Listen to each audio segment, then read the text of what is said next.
Hey, I'm Brett Hamilton, and today I'm going to share with you two alternative types of exercises to do instead of sit-ups and crunches. And the reason that I'm not a fan of sit-ups and crunches are because if you think about the type of movement that you do when you're doing a sit-up or a crunch, it is technically a lot of repeated spinal flexion. Now, any amount of movement that you do for repetition in one direction without balancing it out with movement in the opposite direction generally will start to wear and tear on your back.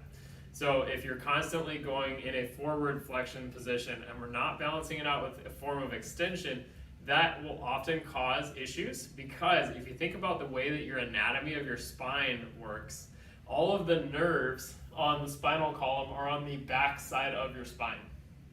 The more we force flexion of the spine, it can push the, call them the facet joints. They're little pointy spiny things on the joints, can push them posteriorly, and sometimes they start to hit the nerves of the spine and they can cause major issues.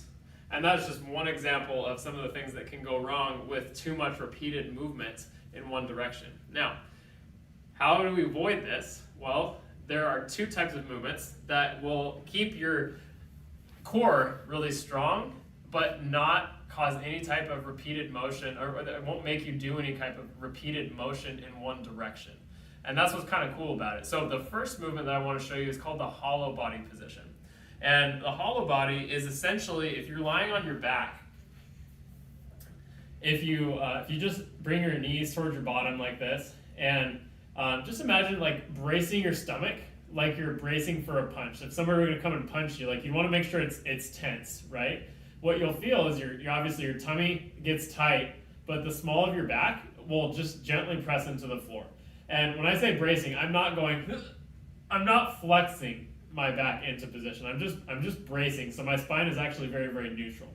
Now, if you have something like this hand towel handy, you can fold it up like I did, slide it underneath the small of your back so that only one side is coming out, and you can use an arm. Doesn't matter if your hand is up or down, whatever is comfortable. But imagine trying to pull it out from underneath you, okay? If the towel doesn't get pulled out from underneath you, you're doing a good job of bracing, okay? If my back arches off the floor and that towel comes off, then you know that you've lost the ability to tense, okay? So that's called the hollow position. Now, how do we actually get stronger in this position? Well, start by tucking your knees to your chest. Okay, can you still hold it? Great. So now what you should do is think one leg at a time. We're going to make one change. You can go out a little bit farther, a little bit farther, a little bit farther. Can you get it fully straight and still hold it? Great. Okay, we're going to do the same thing for the other leg.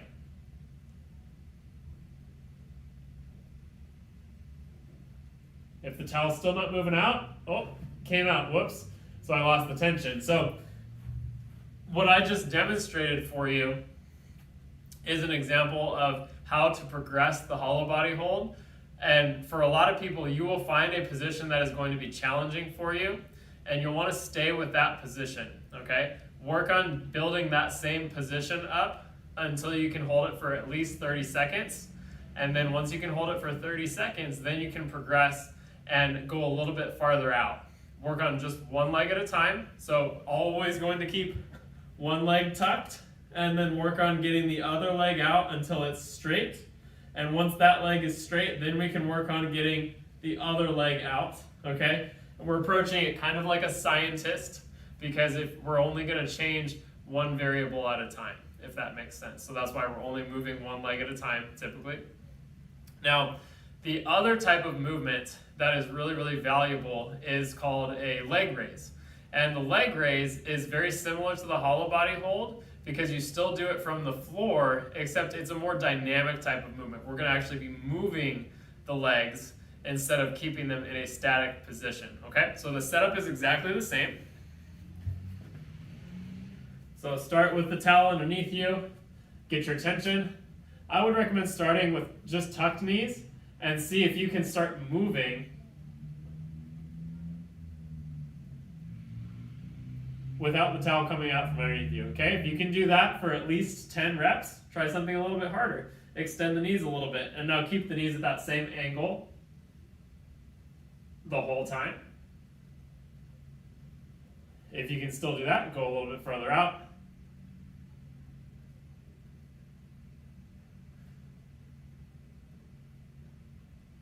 And then same thing, a little bit further out.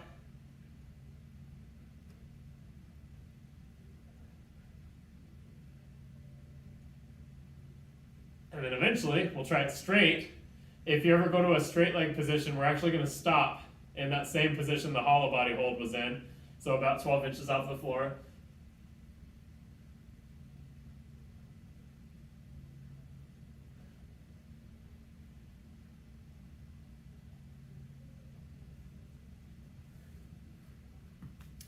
Now you might be wondering, is it necessary to use the towel? No, it's not necessary, but I highly, highly recommend it. And the reason why is it is instant feedback. Because if there's any point in the movement that you lose tension, meaning that you lose your ability to brace and keep that back flat on the floor, your body will let you know immediately. And that towel will start to slide out. And that's your body's way of telling you, hey, I'm leaking tension out of this movement. And that's when your back will start bothering you, okay? So doing it with the towel is a virtual fail-safe and making sure that you will do it correctly 100% of the time.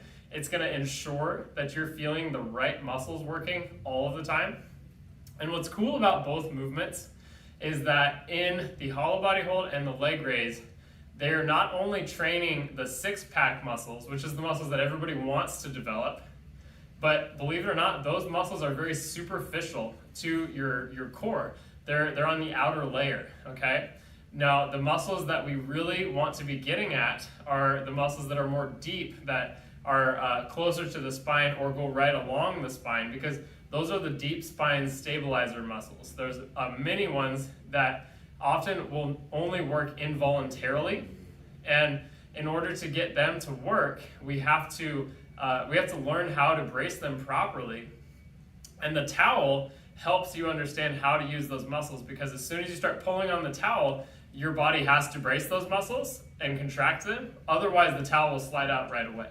And so this way, you're ensuring not only are you working on the six-pack, but you're also working on the muscles that are going to keep your spine, keep your back from getting in pain.